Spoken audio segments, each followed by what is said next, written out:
बिस्मिल्लाहिर्रहमानिर्रहीम। अस्सलाम वालेकुम। Welcome to my YouTube channel. उम्मीद है कि आप सब खैर आफियत से होंगे। आज मैं आपके लिए बहुत ही हेल्पफुल वीडियो लेके आई हूँ जिसमें मैं आपको बताऊँगी कि हमें वॉइसेस आती हैं .aac एक्सटेंशन में, लेकिन वो हमारे व्हाट्सअप उसे सपोर्ट नहीं करता।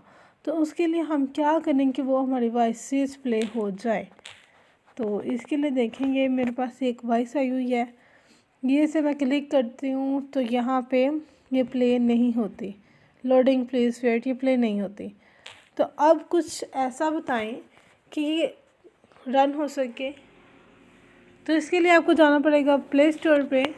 तो यहाँ पे आप लिखें VLC फॉर एंड्रॉयड, ठीक है। ये इसको क्लिक करें, इसे इंस्टॉल करें। देखिए 1 मिलियन रिव्यूज़ है, ये काफ़ी अच्छी वेबसाइट है। इसे हम कंटिन्यू करते हैं। और अगर अभी तक आपने मेरे चैनल को सब्सक्राइब नहीं किया तो please subscribe my channel and share this video with your friends. और अगर अभी तक आपने मेरे चैनल को सब्सक्राइब नहीं किया तो प्लीज़ मेरे चैनल को सब्सक्राइब करें, लाइक करें और शेयर करें। और अपने फ्रेंड्स के साथ इसे ज़्यादा से ज़्यादा शेयर करें ताकि उनकी भी मदद हो सके। ओके, ये हमारे पास डाउनलोड हो रही है। इसे ओपन करते हैं। बहुत छोटी सी ये ऐप है, कोई ज़्यादा कोई हैवी नहीं है। आपके सामने 2-3 मिनट में ये डाउनलोड हो गई है। अब ये इंस्टॉल हो रही है। अब इसे ओपन करते हैं। ओपन करें, वेलकम, अलाउ, डन, ठीक है।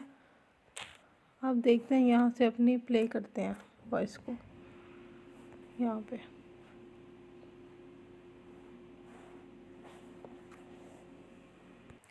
ओके जी, अब देखिए अब अपनी वॉइस पे क्लिक करेंगे कि आपसे 3 ऑप्शन पूछेगा। आपने VLC पे क्लिक करना है। अस्सलाम वालेकुम क्लास। देखें मैनेजमेंट इंफॉर्मेशन सिस्टम का आपका ये आप देख सकते हैं कि मेरी वॉइस प्ले हो रही है। अब मैं आपको दूसरी प्ले करके दिखाती हूँ। आपने क्लिक करना और ये आपसे ऑप्शन पूछेगा। अस्सलाम वालेकुम क्लास। ये लें जी, ये आपके सामने मेरी वॉइसेस जो हैं वो सेकंड लेक्चर है आपके पास। रन फर्स्ट हो लेक्चर रही में हैं। मैंने आपको स्लाइड होप्स आपको ये लेक्चर पसंद आएगा। अगर आपको कोई भी क्वेरी है, कोई भी क्वेश्चन है तो आप मुझसे कमेंट बॉक्स में पूछ सकते हैं विदाउट एनी हेजिटेशन। ओके, तो उम्मीद है कि आपको ये लेक्चर पसंद आया होगा, ये वीडियो पसंद आई होगी। अब मुलाकात होगी नेक्स्ट ट्यूटोरियल में किसी नए टॉपिक के साथ। तब तक के लिए अपनी दुआ में याद रखिएगा। अल्लाह हाफ़िज़।